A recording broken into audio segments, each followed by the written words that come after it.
Hi guys, I'm Amanda, the Botanical Brunette, and welcome to my channel.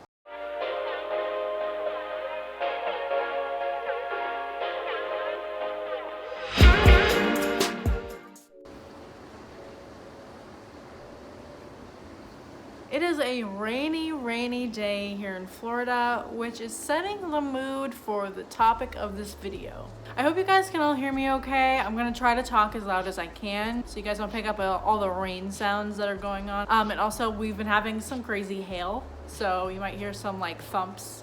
Hopefully those won't be too distracting from what we're going to be talking about today. I was kind of sitting here, I was trying to figure out what kind of video I should do this week. And I was kind of examining my plants and kind of going over and thinking about all the different topics that I haven't even discussed yet, or this or that. And my Monstera my Monstera told me what to do a video about. So upon me sitting here trying to figure out what to do for a video, I kind of examined my Monstera. My Monstera Peru has been having a lot of issues lately. It's been having, I thought was a watering issue because hello, I'm always having watering issues, but I was kind of looking at the leaves and I was just trying to figure out what was going on. And one of my favorite pastimes is to pull the sheaths off of a leaf, or pull any of the dead if you cut off a leaf, any of the dead stems that have kind of died off. It's just so satisfying to pull those off.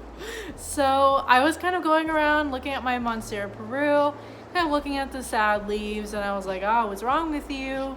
And I pulled back a dead piece on the stem, and I discovered these little white bugs. And come to find out, for the first time ever, I have thrips. It's a sad day here in the Botanical Brunette house. What I'm gonna do today is I'm gonna go over what I'm gonna do to get rid of thrips, and basically kind of what you need to do when you have any kind of pest. It doesn't have to be thrips. It could be spider mites, mealy bugs, scale, any kind of pest that you have in your house.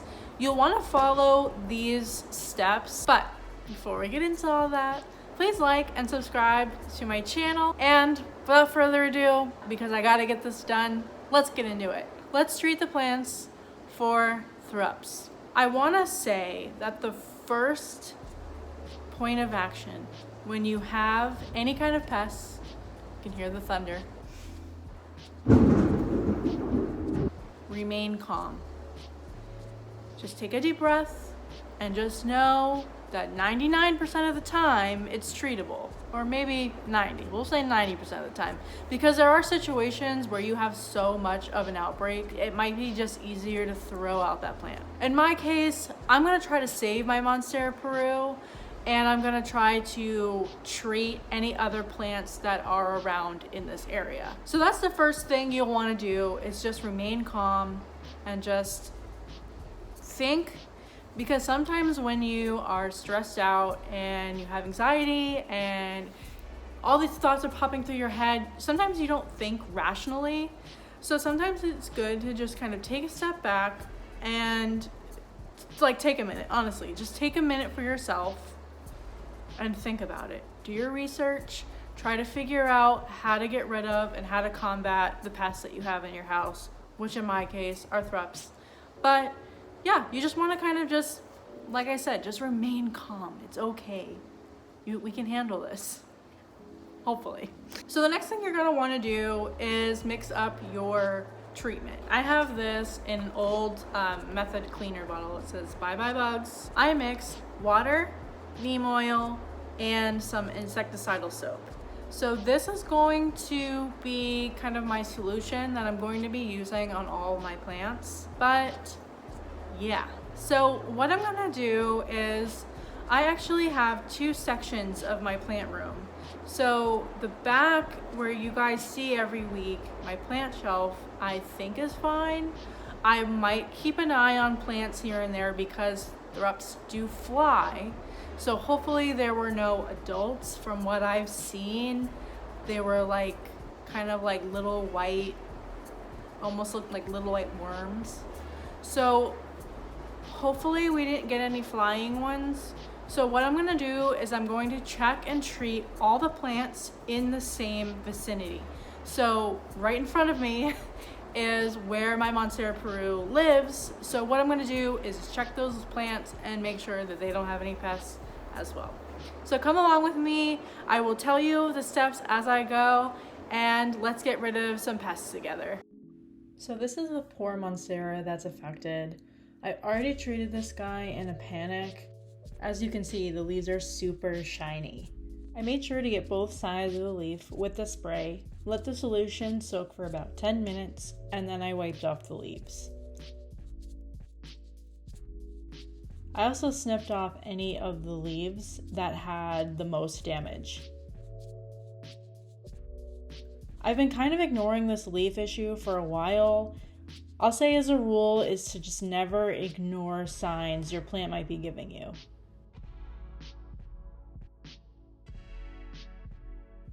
So much thrip damage, poor baby.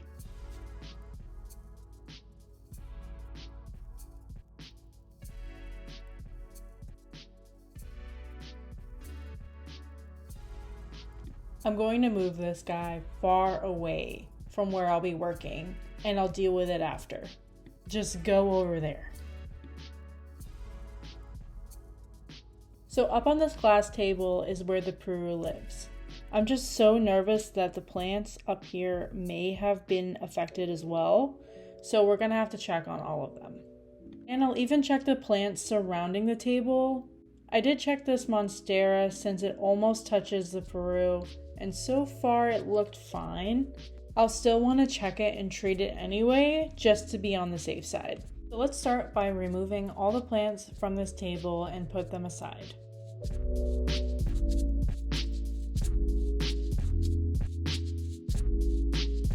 When checking for pests, make sure you check both sides thoroughly and treat both sides of the leaves. They are so tiny that you may need to get up close. Sometimes using a magnifying glass might help.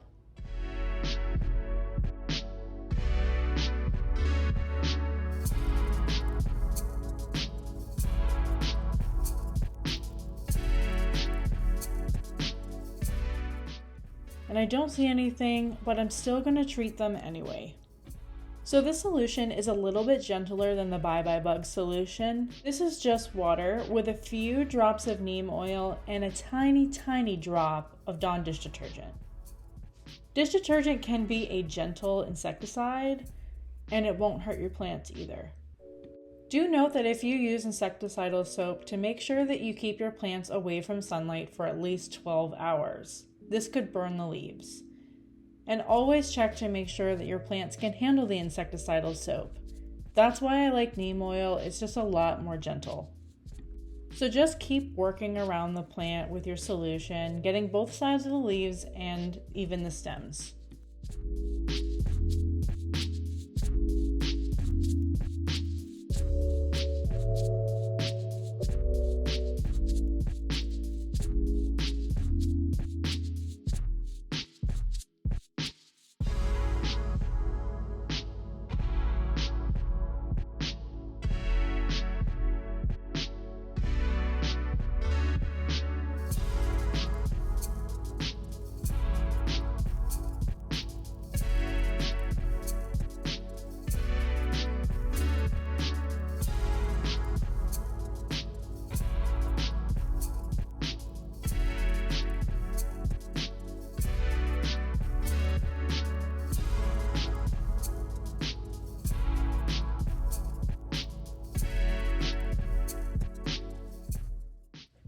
So I had to move down to the floor just so I could get a better angle. Continue checking and treating each plant in the area.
Once you've treated all the plants in the area, it's okay to put the plants back that were treated and didn't have any sign of pests.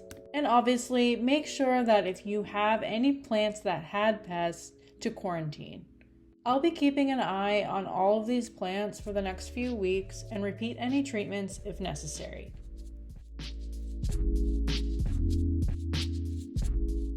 And here is my poor Peru in the garage. He'll sadly be here for the next few weeks to a few months, or until I have no sign of thrips for the next 3 to 4 weeks.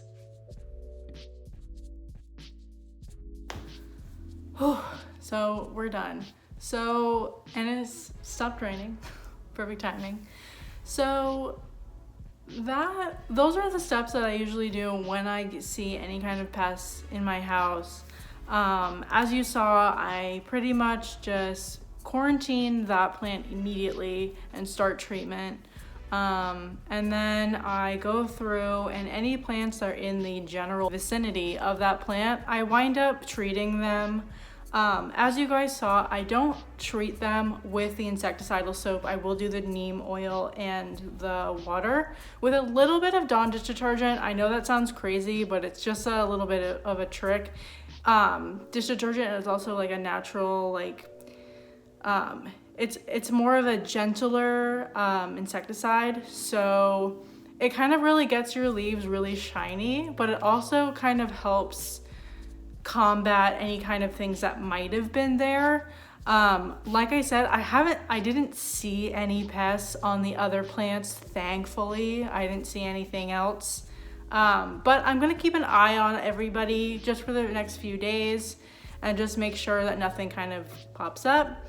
And also making sure that I check on the Monstera Peru and make sure that that is in quarantine and that is away from any plants. That's pretty much it. That's what you should do. That's like pretty good protocol for any time that you have any pests. The only thing that I didn't do that you can do is take them in the shower and give them a good rinse.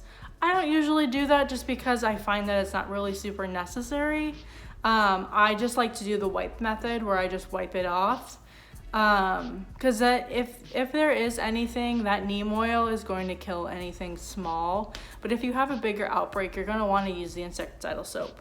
So that's all I have for you guys today. This is going to be a part 1. I will do a part 2 and kind of show you guys what to do just to kind of keep up with the maintenance and kind of see, and also do a little update to see if they come back. Hopefully not. Let's hope that they don't in the update video. But so just stay tuned for the second video, and I hope you guys all have a great day and stay botanical.